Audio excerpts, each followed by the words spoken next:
Come on in, guys. Are you ready to get to this week's challenge? This week, we'll be focusing on a lesser known feature of Schoology, a more recent feature, and that is portfolios. Portfolios are really a way for students to showcase their work on sometimes a broader scale than just the classroom, and that's really how Schoology portfolios are designed. They are not linked to a course, but instead live within the student's profile page. So let me just take you to my profile page and show you what I'm talking about. For a student to access their portfolio, they'll click on their name.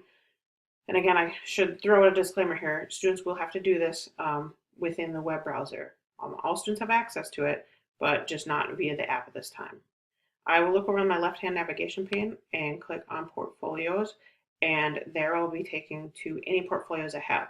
Currently, I just have the one portfolio, an iLearn portfolio, but to my understanding of Schoology is I can have as many portfolios as I would like to have. And I can also have as much content as I would like to have within those portfolios.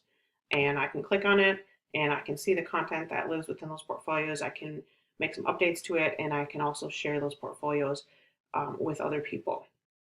So there's where you're going to locate your portfolios, just so you understand as you're going through this particular unit. So as we look at portfolios for this week's reward challenge, the first part of your task is going to be participating in a discussion.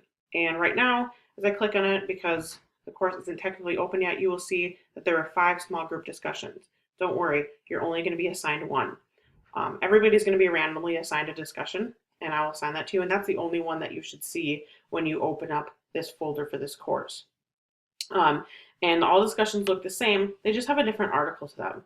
And again, that goes back to how can we maximize Schoology so that we're doing some different things within the course. And so here what I've done is small group discussion 1, they will be reading a short blog entitled Knocking the Arrow, and everybody will be doing this exact same task down here. And you're not doing all of these things.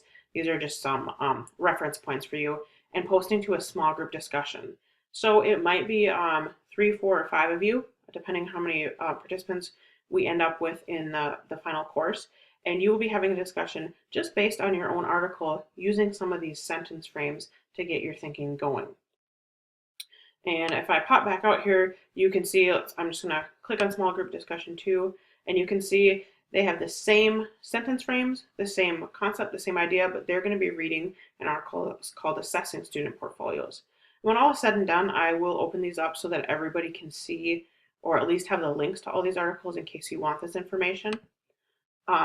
But then, after you're done participating in the small group discussion, I will encourage you to get into the large group discussion, where you will be really collaborating with the entire group to give them an overview of what you read. So yes, this says summarize or give an overview of what you read to the group. You might get 3 summaries of the same article, and that's okay, because we know everybody's ability to summarize, or the way they summarize, is going to be different. Everybody has a different perspective walking into something. And you're going to be doing some commenting, and you're going to note if you agreed or disagreed. So it's a way to take some small group time and transfer it into large group time, all within the discussion framework within Schoology. So that's how that's going to look. And then the next part of your immunity challenge is going to be pretty simple. You're going to be creating your own portfolio within Schoology. It does not necessarily have to be very lengthy, but what you're going to do is you're going to read the blog on how to create a portfolio. Although it is pretty straightforward, this blog will give you some helpful information. And then you're going to fill out the Google form to share your portfolio.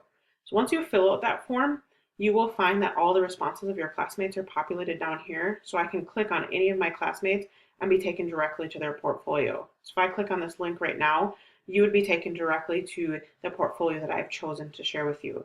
So if you make 3 or 4 portfolios and you're not ready to share them, that's fine. You only have to share the one.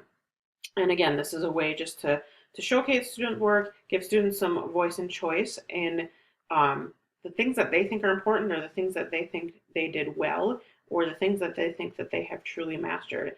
And one of the things you're going to want to think about as you start embarking on this is, what am I going to ask my students to put into their portfolio, or what is the purpose behind their portfolio? Because it'll be different depending on the content area and depending on the grade level. But remember, kind of the guiding force behind that is student voice and choice. So let's get to this week's challenge.